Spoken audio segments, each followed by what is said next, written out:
Welcome to the interviewing portion of the employment module. This is sponsored by CalTAP and presented by Swords to Plowshares.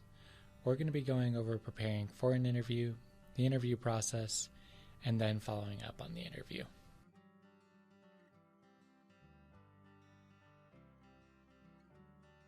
In preparing for an interview, you're going to want to research the company and industry in advance so you can ask informed questions about the job and the company.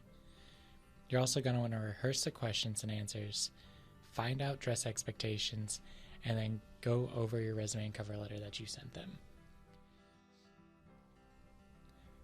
Now, this is important because they want you to be engaged. They want you to have been thoughtful. You're not just showing up and having a conversation about a job that you don't necessarily know anything about or a company that you necessarily know anything about.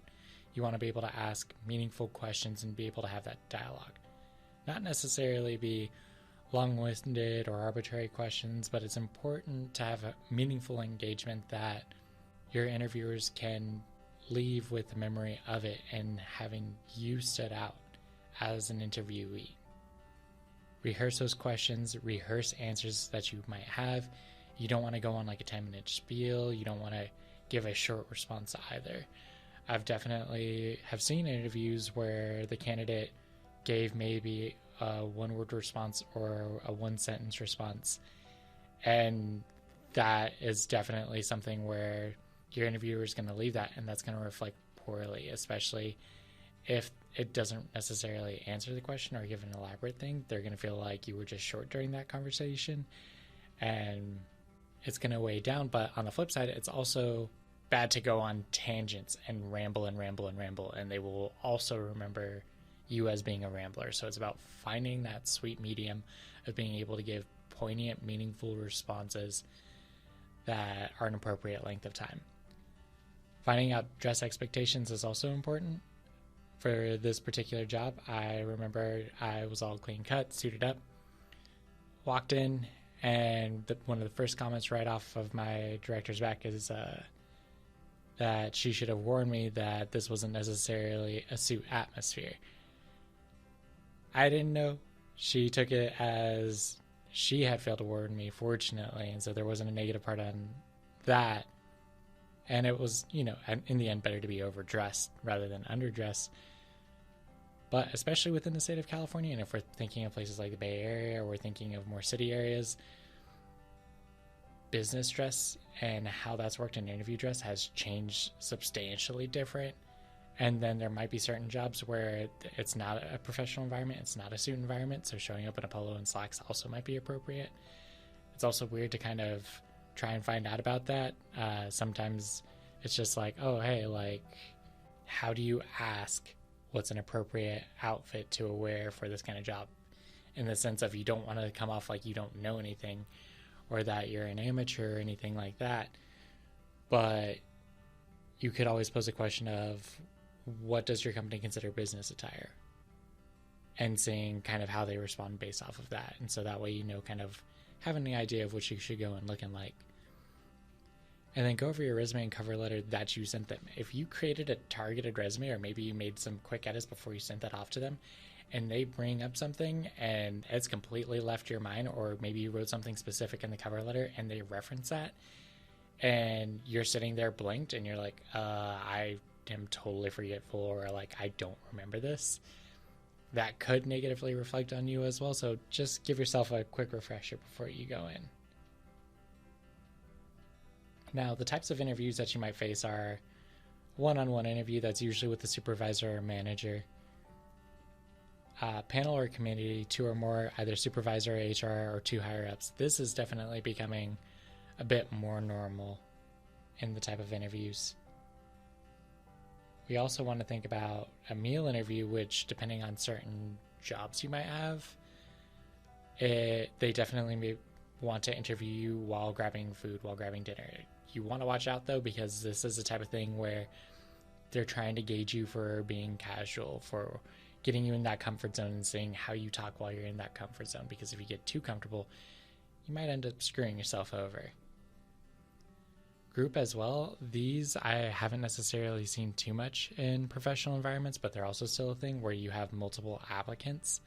either dealing with one manager or panel style interview, that could feel a bit awkward because you might be feeling competitive with other people, even if the role itself isn't necessarily competitive.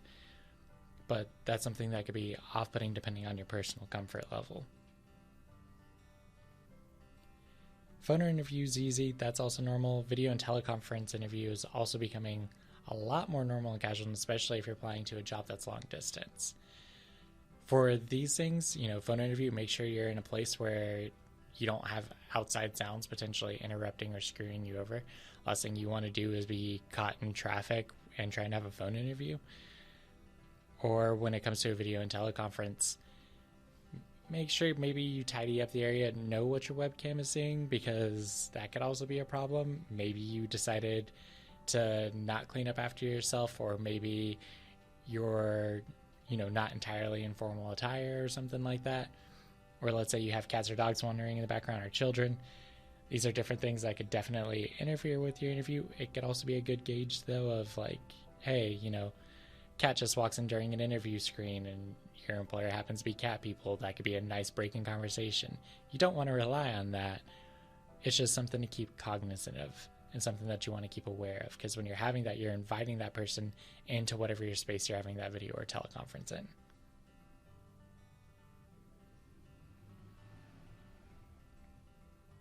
Now going on to the interview process. In the interview process, it's important that you establish good first impressions. First impressions are important in the sense of they do create a long-lasting impact, and if you were to create an error or mistake or just absolutely jeopardize first impressions, that can be a really, really difficult thing to work back from, especially since the interview process is essentially rapport building. You want to keep your answers short, but you want to also keep them thorough as reasonable.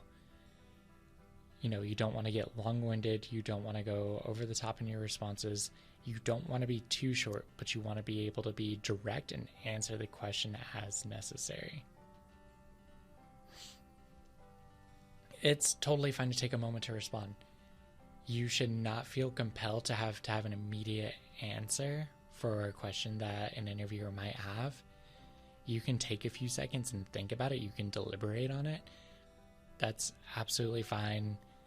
And if they hold it against you, that's more of a question on the employer than that's a question on you.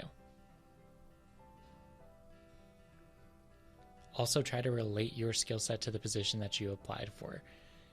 It's great if they mention certain things or stuff relevant to the job, or if they ask you questions that are relevant to the job, and you can directly attest to experiences and skills that you already have and cross that over. Of being like, oh yes, I've gone through a similar situation where this happened and this is how I was able to solve this, or this is what I did as a part of my workload. Or I've already done something like this in this specific workload. This isn't a new thing to me. This is something I've experienced about. If you're able to draw the line from things that you've mentioned on your resume or in your cover letter directly to the questions and everything that you've applied for, that's big.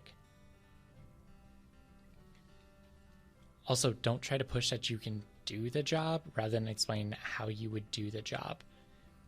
I once heard of that an employer's not necessarily looking for a person that already has that skill set. While that's great and everything, and that's important, they're looking for ability and they're looking for potential. They're looking for somebody that can improve within that workspace.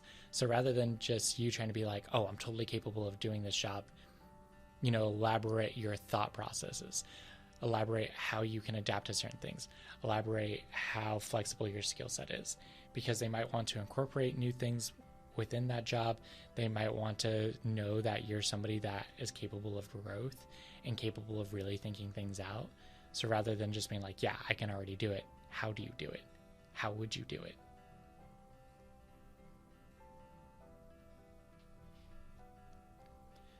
Be mindful of how you speak. That's also important. You don't know the HR people interviewing you. You don't know the employer interviewing you. You don't necessarily know the culture of the workplace or your coworkers. So, and especially as veterans, we have a certain way of talking which amongst veterans can be fine, and while we're in the service can be fine. Within a civilian environment, though, and within civilian interviewers, it can come off as aggressive or assertive. And so we do have to tone ourselves down. And especially a lot of us kind of got like this education of the civilian world from people who hadn't been in the civilian world for like quite a few years. It's definitely toned down more. And something that I've encountered with HR people is a problem that they have experienced in interviews with veterans is veterans can be really assertive or over the top to a point that it makes them uncomfortable. And if it's making them uncomfortable, they're imagining how you would make other people in that working space you could be in also uncomfortable. So be mindful of that. Keep an eye out for nonverbal cues. We're already trained to kind of identify and read nonverbal language. Really utilize that in this context. If your interviewer seems uncomfortable, if your interviewer seems disinterested, if your interviewer seems like, let's say you may have said something or you related something and they seem to kind of have a weird response about it, it's not like you can just be like, why are you responding that way? Or did I do something wrong? Like that can kind of make the process even more awkward. Use it as a moment to kind of self-reflect of, what did I just say, or what did I just do, and try and analyze that. You're also kind of already in a stressful situation, so that might catch you up more during the interview process, but be wary of it and be deliberate. Don't feel like you're rushing the interview, like they're taking time out of their day to interview you. So be deliberate, take your time, observe nonverbal cues, and try and use that to gauge how you're interviewing with them. Balance between talking and listening. It's important that when they're saying something that you make it clear that you're hearing them, reiterating even potentially something they say, and making it feel like it's not just a question and an answer, but that the interview's a dialogue. Ask questions. This is a huge one. I have seen people go into an interview, not have questions lined up, or maybe they'll only ask like one question. If it's one great question or one good question, that can be fine. But you should be able to have questions that are specific to the job that maybe you already had beforehand, or questions that you picked up during the course of it. So you could be like, is this position as a result of growth at the company? Are you just looking to bring more people on? Are you looking to fill this space? Like, let's say the person had resigned before, just being like, is somebody being replaced in this position? You don't necessarily need to like ask why, but then you can also be, if other people have already filled the role. So let's say you're entering a job where there's 2 other people who are already working that job. You can question about what are they seeking to complement on people who are already on staff, or what they would like for a new hire to be able to bring to that table, and what they're looking for in a candidate. These questions give them the understanding that you're fully aware of the role, how you're consciously thinking about participating in the role, and creating kind of an engaging thing where this employer can look at you and be like, okay, this person's serious about this. They're consciously thinking about this before they even got into this position. And they're obviously invested compared to the person who's like, no, I don't have any questions, after giving a series of really, really short comments. And then in closing, when the interview comes to an end, you can ask what next steps are. Often they'll say something like, okay, we'll try and get back to you in like a week or 2 or something. And you can ask them about what the timelines are, and is it okay to follow up on the position in a week? Really basic questions, really easygoing questions. It's a dual purpose of, hey, you are invested in this, you finished the interview, this is something that you still want to do, that you're excited in, and that you can see yourself fitting in those shoes. But by knowing the timelines and knowing to follow up, that can give you an indicator of, hey, we'll try and get back to you in like 2 weeks. Okay, it's been week 6 now. You don't know necessarily if they are going to get back to you, but they said that it's okay to follow up with them. Okay, you could follow up with them. So it's just a nice, neat way to wrap it up.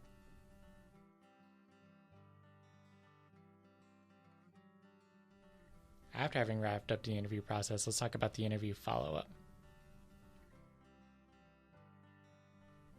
So, interview follow-up.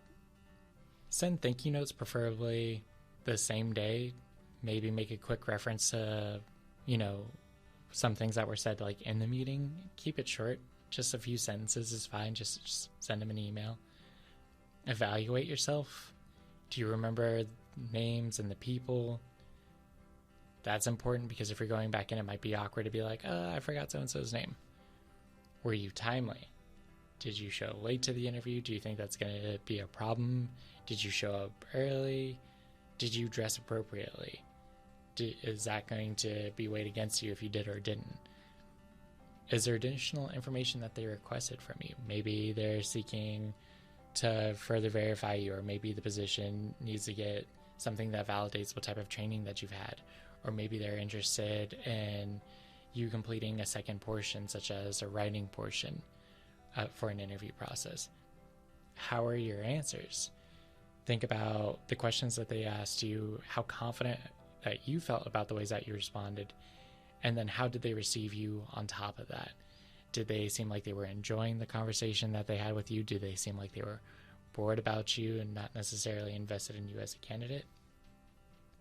The reason why you want to evaluate yourself in this manner is, you might not get this job, and you want to be able to go into the next interview better and having learned from that prior one. Now, when we talk about evaluating, negotiating job offers, let's say you went through the interview, banged it out of the ballpark, and these people decided that they want to make you a job offer. Let's talk about the components of a compensation package. Pay, obviously. Benefits, such as medical, dental, vision, tuition. 401k or retirement contributions. Stock or profit sharing. Transportation allowance. Now, it's important to see this as a whole package and not necessarily just a salary amount or minimum wage amount. Because maybe you have two jobs that are vying for you. You have one at $60,000 and maybe one at, $55,000, right? But then let's say the one that's at $55,000 is offering a way better health insurance package, way better medical, dental, vision. Let's say they also are willing to give you reimbursement fees for tuition, or if you want to take a class. Let's say that 401k is significantly better. Let's say they match your 401k, or they even give you stock options or profit sharing, or they might even allow a transportation allowance. These things, even though, the salary might be lower, great healthcare is worth thousands of dollars comparatively, just even talking about that alone. Same thing when we talk about 401k, and same thing when we talk about stock and transportation allowance. Is all these different components matter. And then not just that, but when you're actually negotiating these offers, sometimes you don't even necessarily need to negotiate for a salary increase, or maybe a salary increase isn't something that is viable. So, let's say you've got a few job offers, and it could be like, hey, I really, really want to take this job. This other job is offering a higher salary, and seeing how to approach it of, offering either a salary increase or potentially working on other benefits. Even though it's not listed here, we can also mention sick days or vacation days. Maybe they can give you more of either of those, which time is worth money. Getting you more vacation days can be a really great thing. Transportation allowance, depending on where you're at, transportation is expensive. If they offer you a parking spot, that can make life way easier rather than having to rent out for a parking garage. These are all little things and important components of when we talk about a compensation package and what you want to look for when you're evaluating negotiating job offers. It's also important to research the salary and benefits of the position in your area. Maybe the salary is lower at the job that you applied to because they might be a nonprofit.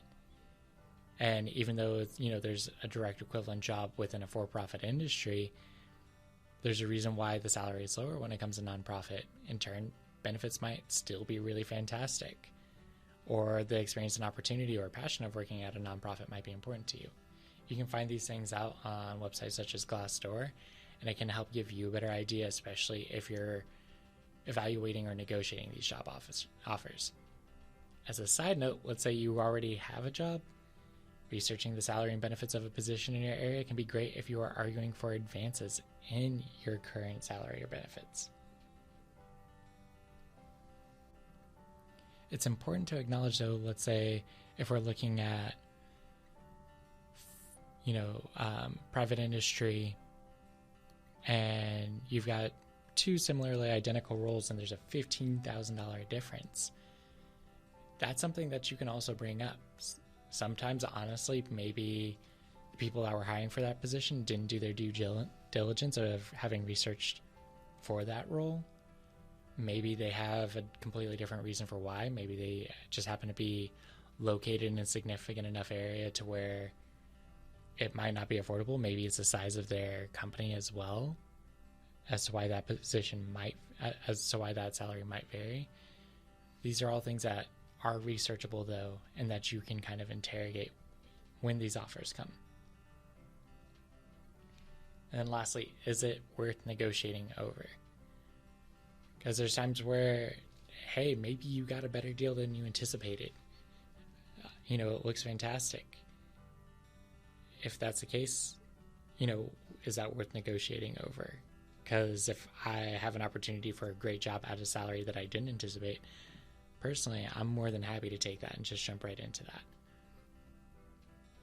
On the other hand, if it's a job that maybe the salary isn't what you expected, but financially maybe you're struggling or you're desperate for a job, is that also worth negotiating over?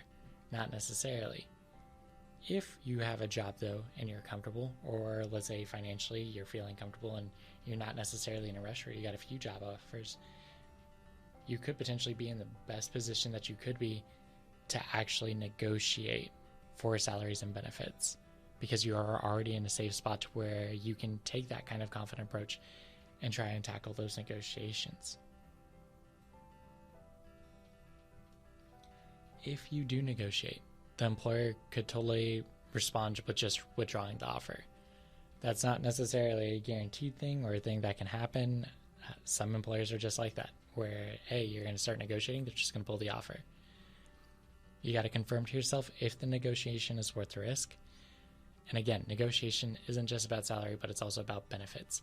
And it's important to get everything in writing beforehand, because you could go through all these negotiations, have everything up to it, and if you don't have it in writing, you can find yourself on the day of faced with oh, hey, this is not what we talked about actually.